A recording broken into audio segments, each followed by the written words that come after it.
तो हमने आज बात करनी है बैक्टीरियोफेज वायरस की। मैंने आपको जो इंट्रोडक्शन ऑफ वायरस वाला लेक्चर था, अगर आपको याद हो, तो उसमें आपको बताया था कि 1915 में दो साइंटिस्ट थे, एक का नाम था टेबर्ट और एक का नाम था हिराल। और टेबर्ट और हिराल ने ये बात नोटिस की कि जब वो बैक्टीरिया को ग्रो कर रहे थे अपने कल्चर पे, कल्चर से मुराद आर्टिफिशियल इन्वायरमेंट में, तो उन्होंने देखा कि बैक्टीरियल सेल खुद ब खुद से जो है मरते जा रहे हैं। और वो जो बैक्टीरियल सेल मर रहे थे, उनके मरने की उनको कोई वजह समझ में आ नहीं रही। तो उनको पता नहीं चल रहा था, उनको ये तो पता था कि बैक्टीरियल सेल मर रहे हैं, ये समझ नहीं आ रहा था मर क्यों रहा है। तो उस पर उन्होंने क्या किया, उस पर उन्होंने ये बात रिज्यूम की कि यहाँ पर कोई वायरस होगा जिसका नाम उन्होंने रखा बैक्टीरियोफेज वायरस। देखो लफ्ज़ क्या है, लफ्ज़ है bacterio. Bacterio is for bacteria, ठीक है। फेज मैं आपको वर्ड पहले बता चुका हूँ, सेल के अंदर फेज, जैसे हमने बात की थी फेगोसाइटोसिस की, तो ये फेज वही है। फेज मतलब टू ईट, वायरस मतलब वायरस, यानी वो वायरसेस जो बैक्टीरियल सेल्स को नुकसान पहुंचाते हैं, वो वायरसेस जो बैक्टीरियल सेल्स में इन्फेक्शन कॉज करते हैं, उसको हम क्या नाम देते हैं, उसको हम नाम देते हैं बैक्टीरियोफेज वायरस का। और मैंने आपको समझाया था कि इन्फेक्शन में माइक्रो ऑर्गेनिज्म हमारी बॉडी में दाखिल होते हैं और अपना नंबर बढ़ाते हैं। बीमारी होना शर्त नहीं है, हो भी सकती है, नहीं भी हो सकती। तो बैक्टीरियोफेज वायरसेस क्या है, they are a special category of viruses which infect bacterial cells, ठीक है। और मज़े की बात यह है कि वो टेबर्ट और हेराल्ड ने आज से तक 100 साल पहले, यानी 107 साल पहले जो बात की थी, क्योंकि उनके पास इलेक्ट्रॉन माइक्रोस्कोप नहीं था, उनको मालूम नहीं था कि ये होते भी हैं नहीं होते। उन्होंने एक अंदाज़ा लगाया कि इस तरह के वायरसेस होते होंगे। बाद में उनकी जो बात थी वो 100% सही साबित हुई और हमने डिस्कवर कर लिया किसको, बैक्टीरियोफेज वायरसेस को, है ना। अब ये जो बैक्टीरियोफेज वायरसेस है, इनका एक बहुत ज़बरदस्त स्ट्रक्चर है। क्या स्ट्रक्चर देखते हैं, तो ये बात तो तय हो गई ना कि क्या होता है। तो ये वो वायरसेस के ग्रुप है जो कि बैक्टीरिया को इन्फेक्ट करता है, जैसे एनिमल वायरस एनिमल सेल को इन्फेक्ट करते हैं, प्लांट वायरसेस प्लांट सेल को इन्फेक्ट करते हैं, सही। Okay, alright. तो it's a special category of viruses which infect bacterial cell, ये बैक्टीरियल सेल को इन्फेक्ट करते हैं, ये बात है मेरा।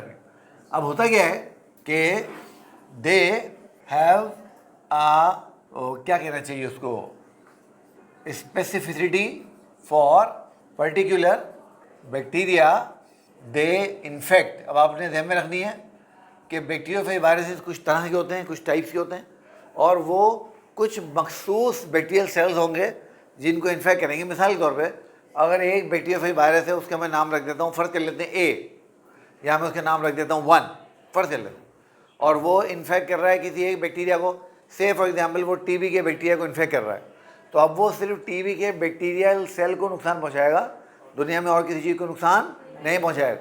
इसी तरीके से अगर कोई बैक्टीरियोफेज वायरस है, हमने उसका नाम रख दिया बी, और वो जो बी है वो नमूनिया पैदा करने वाले बैक्टीरिया को नुकसान पहुँचा रहा है, तो बी नमूनिया पैदा करने वाले बैक्टीरिया को ही नुकसान पहुँचाएगा, टीबी वाले को नुकसान नहीं पहुँचाएगा।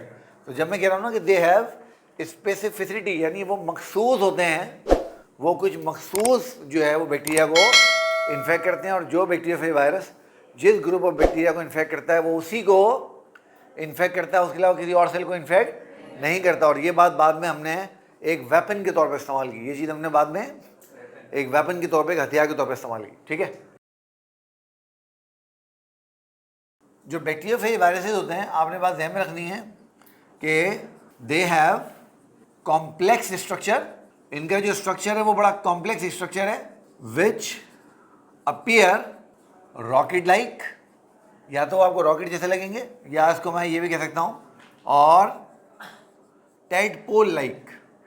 टेडपोल आपको पता है, फ्रॉग का जो लार्वा होता है उसको टेडपोल बोलते हैं, जो पानी में तैर रहा होता है, और फिर बाद में उसमें मेटामॉर्फोसिस होती है, और मेटामॉर्फोसिस होने के बाद उसकी शेप चेंज हो जाती है और वो एडल्ट फ्रॉग में कन्वर्ट हो जाता है ना। वो जब डेवलपमेंट कभी हम पढ़ेंगे और मेटामॉर्फोसिस टॉपिक वहाँ पढ़ेंगे तो बात करेंगे। तो ये रॉकेट लाइक होते हैं या टेडपोल लाइक होते हैं। अब जब मैं इनको देखता हूँ तो मुझे इनके स्ट्रक्चर में 3 मेन स्ट्रक्चर चीज़ें नजर आती हैं। तो their body is made up of 3 main components. इसकी बॉडी कितने मेन कंपोनेंट्स की बनी हुई है, 3 मेन कंपोनेंट्स से मिलकर बनी है, 3 कंपोनेंट है। और वो 3 कंपोनेंट में कौन कौन से हैं? Number 1 they have their head, number 2 they have their tail, and number 3 they have their tail plate, या जिसको हम बेस प्लेट भी बोलते हैं। तो ये 3 चीज़ें इसमें होती हैं। अब देखें ये कैसे होता है, इसमें क्या क्या चीज़ें होती हैं, अभी हम उसकी तरफ बात कर लेते हैं। ठीक है, ये बात समझ में आ गई आप लोगों को? अब अगर मैं इसका स्ट्रक्चर बनाऊँ तो देखिए इसका स्ट्रक्चर ऐसे बनेगा कि इसके पास एक पॉलीहेड्रल स्ट्रक्चर होगा, जिस पॉलीहेड्रल स्ट्रक्चर को मैं इसका हेड बोलूँगा। और लास्ट टाइम जो डिस्कशन हमने की थी वो आपको याद है कि जो अगर शेप आपको बैक्टीरियल कैप्सिड की पॉलीहेड्रल मिले या स्फेरिकल मिले तो हमें उसमें 20 ट्राइंगल्स मिलते थे कैप्सोमर के, याद आ रहा है ना? तो इसमें भी 20 ट्राइंगल होंगे किसके? कैप्सोमर के। ये बात ध्यान में रखनी है। तो ये जो इसका हेड है बेसिकली ये इसका कैप्सिड है, ये बेसिकली इसका कैप्सिड है। और आपने ध्यान में रखना है कि ये जो इसका कैप्सिड है ये इकोहेड्रल है। मैं आगे लिखता हूँ ब्रैकेट में कि ये पॉलीहेड्रल है। क्या है? और अब आपको ये बात मालूम है कि अगर ये पॉलीहेड्रल है तो इसमें 20 ट्राइंगल्स होंगे किसके? कैप्सोमर्स के, जिसको हमने इकोहेड्रल का नाम दिया था, याद है ना आपको? तो ये चीज़ आपने ध्यान में रखनी है। ऑलराइट, उसके बाद इसका जो जेनेटिक मटेरियल है, आपको याद है ना कल हमने बात की थी लास्ट टाइम कि जो कैप्सिड है, कैप्सिड का काम क्या है? जेनेटिक मटेरियल को प्रोटेक्ट करना। तो इसका जेनेटिक मटेरियल होगा विच इज़ द डीएनए, और डीएनए जो होगा इसका वो इसके कैप्सिड के अंदर जो है बंद होगा। इसका डीएनए इसके कैप्सिड के अंदर बंद होगा। ऑलराइट, उसके बाद वी हैव हमारे पास यहाँ पर एक स्ट्रक्चर और होगा, हमारे पास यहाँ पर एक स्ट्रक्चर और होगा, और ये जो स्ट्रक्चर है इसको हम नाम देंगे इसकी टेल का। किसका नाम देंगे? टेल का। और आपने ध्यान में रखना है कि यहाँ पर जो इसकी टेल है इसमें 2 तरह की शीट्स हमें मिलेंगी। एक तो ये आपने ये शीट देख ली जो मैंने अंदर की तरफ करके बना दी है, और एक शीट आपको वो मिलेगी जो इसी में बाहर की तरफ होगी इस तरह से। तो जो इसकी टेल होती है इसमें 2 तरह की हमें जो है वो लेयर्स कह लो या शीट्स कह लो या कवरिंग कह लो, जो भी कह लो आपको नजर आएंगे। ये इसकी आउटर कवरिंग है। Now this is the outer covering. इसमें क्या होता है बेटा? आउटर कवरिंग होती है। और याद कर लो जो आउटर कवरिंग होती है वो कॉन्ट्रैक्ट हो सकती है, सिकुड़ सकती है। तो इट इज कॉन्ट्रैक्टाइल। ये कैसी होती है बेटा? कॉन्ट्रैक्टाइल होती है। ठीक हो गया। और ये जो इसकी इनर ट्यूब है या जो इसकी इनर शीट है या इसका इनर ट्यूब है ये नॉन कॉन्ट्रैक्टाइल होगा। कैसा होगा बेटा?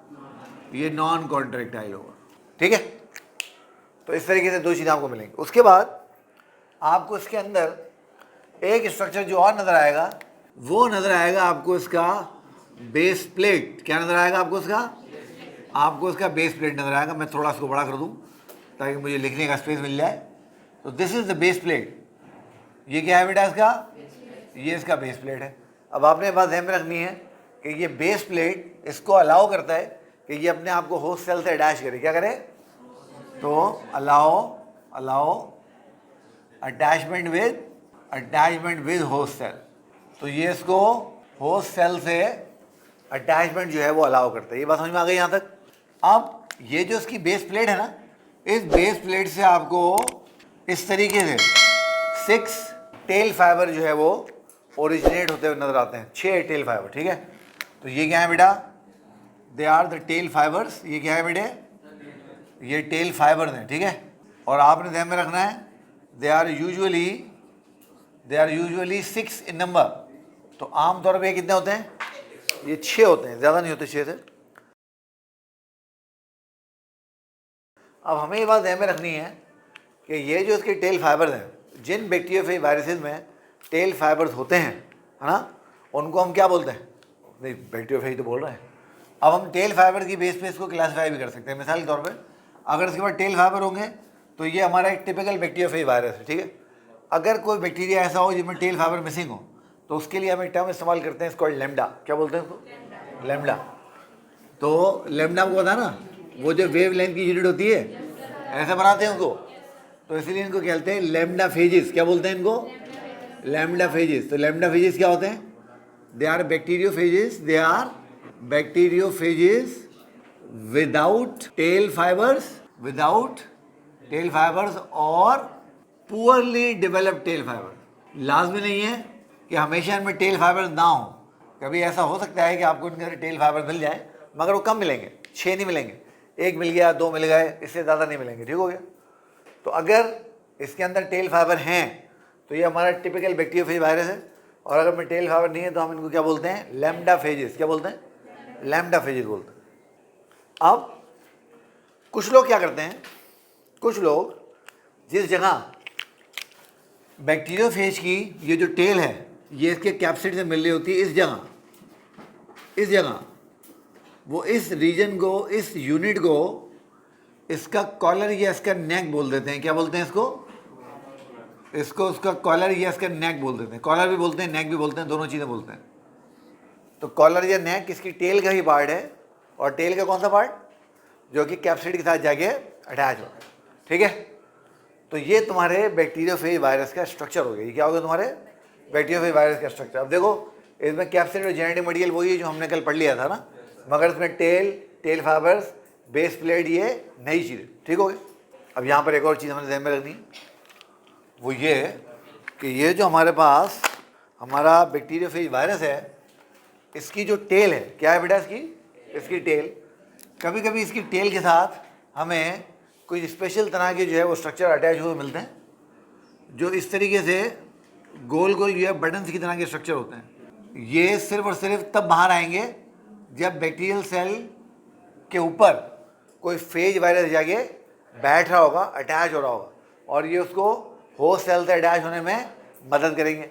और इसको हम क्या बोलते हैं, टेल पिन्स। क्या बोलते हैं इनको हम कहते हैं टेल पिन्स। क्या बोलते हैं बेटा, टेल पिन्स। तो टेल पिन्स भी किसका पार्ट है, they are part of base plate and help virus to attach with host cell. तो ये वायरस को होस्ट सेल से अटैच होने में मदद देते हैं, ठीक हो गया। बैक्टीरियोफेज वायरस एनवेलप्ड हो भी सकते हैं, नहीं भी हो सकते। तो अगर वो एनवेलप होंगे तो आपको पता है कि उनकी एनवेलप कहाँ होगी, कैप्सिड के बाहर होगी। उनका एनवेलप कहाँ होगा, कैप्सिड। अगर एनवेलप हुई तो, नहीं हुई तो बस नहीं हुई। अब ये हो गया बैक्टीरियोफेज वायरस का स्ट्रक्चर। अब इसमें ये आउटर कवरिंग और इनर कवरिंग क्या करती है, अभी हम जब इसकी लाइफ साइकिल समझेंगे और जब हम इसको होस्ट पर बिठाएंगे तब हम समझेंगे क्या करते हैं, ठीक हो गया। आपने बात ध्यान में रखना है कि ये जो आउटर ट्यूब है ये चूँकि कॉन्ट्रेक्टाइल है, तो ये कॉन्ट्रैक्ट करके होस्ट सेल को पेनिट्रेट करती है, और इनर ट्यूब जेनेटिक मटेरियल को होस्ट सेल के अंदर प्लेस करती है। चलो लिख देता हूँ। जो आउटर कवरिंग है ये कैसी है, ये कॉन्ट्रेक्टाइल है, और ये पेनिट्रेट करती है किसको, ये पेनिट्रेट करती है, पेनिट्रेट बैक्टीरियल सेल वॉल कह लूँ या सेल कोड कह दूँ, क्योंकि जैसे वायरस के पास सेल कोड है, अपना कोड है ना, इस तरह बैक्टीरिया के पास भी कभी सेल वॉल होती है, कभी सेल वॉल के साथ उसके पास कैप्सूल भी होता है, तो उसको हम बोल देते हैं एक कोड है उसका ना, इस तरीके। और ये इनर ट्यूब नॉन कॉन्ट्रेक्टाइल है, और ये क्या करती है, ये एंट्री करवाती है, ये पेनिट्रेट करती है in host cell, penetrate in host cell and transfer genetic material, अब जो यहाँ पे डी होगा यहाँ पर इन होस्ट सेल, ठीक है। ये बिल्कुल ऐसे होता है। तुम्हें पता है आजकल वो जो पथरी के ऑपरेशन होता है ना, किसी को गुर्दे में स्टोन हो जाए तो वो क्या करते हैं, पहले तो पूरा पेट काट के वो उसको जो है निकालते थे। आजकल वो क्या करते हैं, कुछ भी नहीं करते, वो आजकल अल्ट्रासाउंड करते हैं, और अल्ट्रासाउंड करके देखते हैं कि स्टोन किस जगह मौजूद है। जिस जगह स्टोन मौजूद होता है बिल्कुल उसके ऊपर एक सुराख करके एक मेटल की ट्यूब डाल देते हैं, और वो मेटल की ट्यूब क्या करती है, बॉडी के अंदर घुस के एक रास्ता बना देती है जहाँ से आप उस स्टोन तक पहुँच सकते हैं। उसके बाद आप उस रास्ते के अंदर, उस मेटल ट्यूब के अंदर दूसरा अपना सीजर फॉरसेप्स जो भी आपके पास होता है वो डालते हैं, और उस स्टोन को ऐसे पकड़ के ऐसे बाहर निकाल लेते हैं, स्टोन को पकड़ के वैसे बाहर निकाल लेते हैं। तो बिल्कुल इस तरीके से ये आउटर कवरिंग जो है ये बैक्टीरियल सेल वॉल को पेनिट्रेट करेगी, उसमें सुराख कर देगी और रास्ता बना देगी, जिस रास्ते से फिर ये इनर ट्यूब के जरिए जो डीएनए होगा वो होस्ट सेल के अंदर चला जाएगा। तो ये हो गया बैक्टीरियोफेज वायरस का स्ट्रक्चर। अब इस स्ट्रक्चर में तो कुछ सवाल है तो बताओ। होस्ट सेल्स के रिसेप्टर से अटैच करवाना, लिखा नहीं है मैंने, लो इसको भी लिख दो। तो help virus attach with host, ये टेल फाइबर का ये फंक्शन।